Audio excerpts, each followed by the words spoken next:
El mensaje que los apóstoles predicaron a los gentiles es un mensaje judío, pero aplicado a la realidad de los gentiles. En otras palabras, el judaísmo bíblico tiene una provisión para los no judíos. Y esa provisión que existe en el judaísmo bíblico para los no judíos fue la que los apóstoles encomendados a los no judíos, especialmente Pablo y su academia, enseñaron a las comunidades gentiles. Es más, cuando Pedro visita a Cornelio, que es un no judío, un romano, un gentil viviendo en Israel, dice: en la casa de un no judío, en la casa de un gentil, oiga el mensaje de un judío.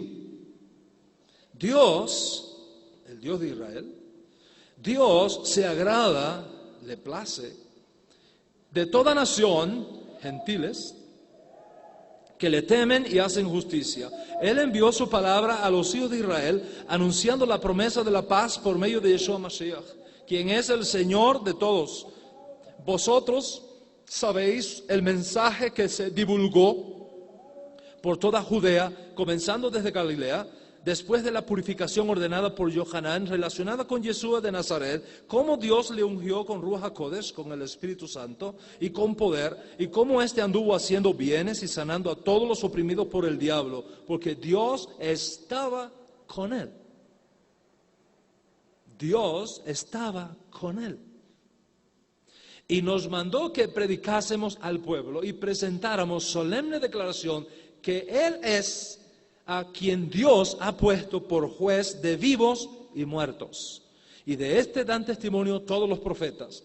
Todos los que acepten su mensaje recibirán perdón de pecados por su nombre. Ese es el mensaje de un judío a un no judío. Y si miras con cuidado verás que Pedro está hablando a gentiles de un mensaje judío. Torah, Judea, Galilea, purificación de Yohanan, Yeshua de Nazaret, Ruach HaKodesh, tierra de Judea, Jerusalén, juez de vivos y muertos, testimonio de todos los profetas judíos. Es un mensaje judío, ahora aplicable también a no judíos.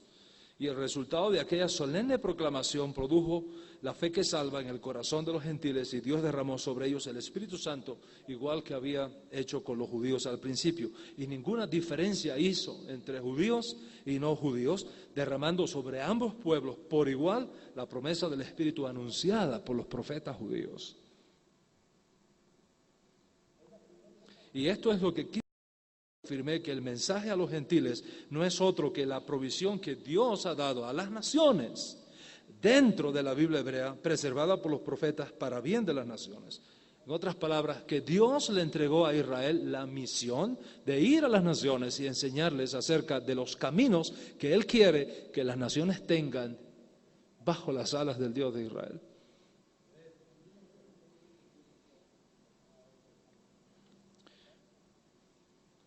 Yeshua HaMashiach hizo posible que por primera vez el pueblo judío cumpliera con ese rol que Dios nos entregó desde Sinaí, de ir a las naciones y enseñarles los mandamientos de Dios que aplican a ellos.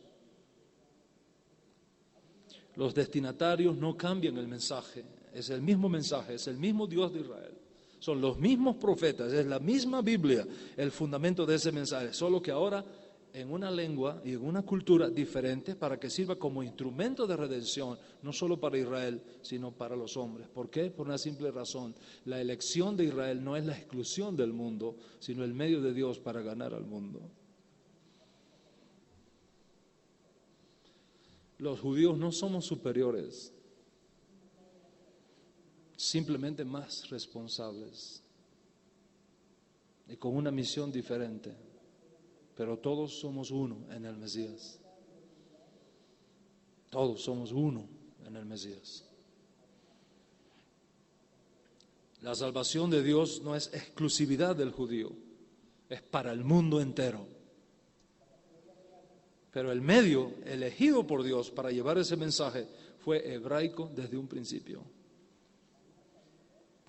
Y esto causó que muchos acusaran a los apóstoles de ser judaizantes. ¿Usted sabía que a Pablo lo acusaron de ser judaizante?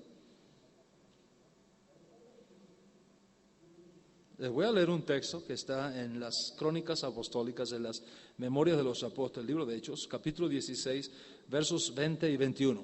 Mire qué dice. Estos hombres, Pablo y sus compañeros, que es el contexto, estos hombres, siendo judíos, alborotan nuestra ciudad, una ciudad pagana, no judía. Estos hombres, siendo judíos, alborotan nuestra ciudad y enseñan costumbres que no nos es lícito recibir ni hacer, pues somos romanos.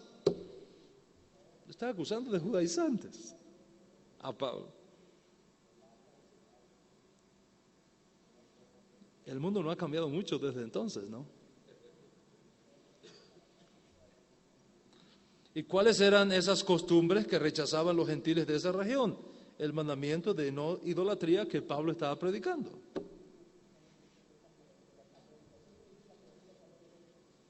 Un mandamiento que aplica tanto a judíos como no a judíos.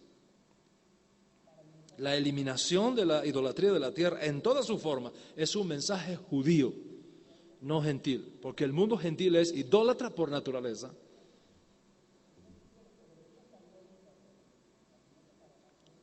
Y lo mismo ocurre con el resto de los escritos apostólicos.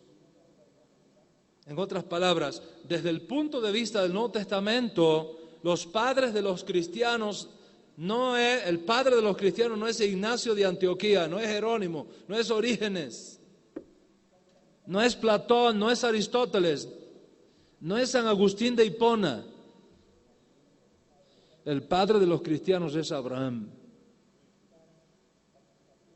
Dice Rav Shaul, dice Pablo, si vosotros sois del Mesías, ciertamente linaje de Abraham sois y herederos, según la promesa. Linaje de Abraham sois. Tú eres el que tienes que elegir. ¿Quiénes son tus padres? Dios te dice, linaje de Abraham. Pero la decisión final es tuya, como también las consecuencias. O sea, ignorar esta hebraicidad, tanto del mensaje oral como escrito, es un grave daño al mensaje, porque tiene el potencial de corromperlo, introduciendo conceptos y valores extraños a la fe hebrea original. Tenemos muchos testimonios de esto en las Escrituras.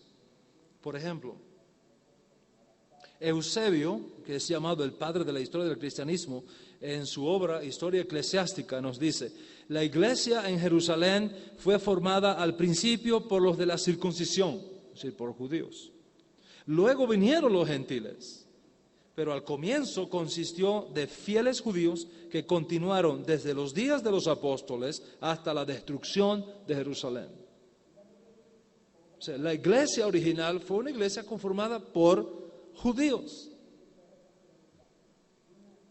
Pablo mismo ya anticipó que cuando se reunió con los líderes gentiles de las comunidades mesiánicas, llamadas cristianas, de origen no judío, afirmó del peligro que existía de crear otro Jesús, el peligro que existía de crear otro evangelio, el peligro que existía de crear otro Espíritu Santo.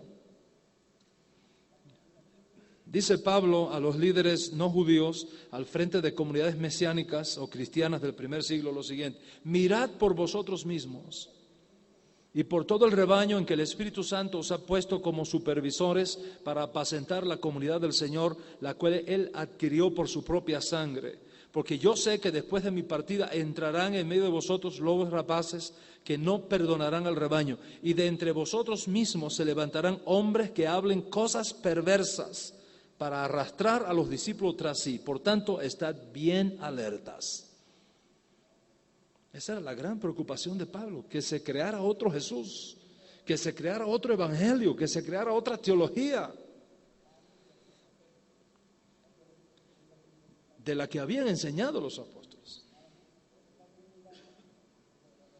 Y esta hebraicidad del Nuevo Testamento tiene fundamentos bíblicos, históricos, confiables y verificables históricamente. Por ejemplo, Papías, en el año 150, dijo: Mateo compuso sus palabras en lengua hebrea y cada cual lo tradujo lo mejor que pudo. Ireneo, en el 170, Mateo también escribió un evangelio entre los judíos en su propia lengua. Clemente de Alejandría, el año 200. La epístola a los hebreos fue escrita por Pablo a los judíos en lengua hebrea, pero cuidadosamente traducida por Lucas y publicada entre los griegos.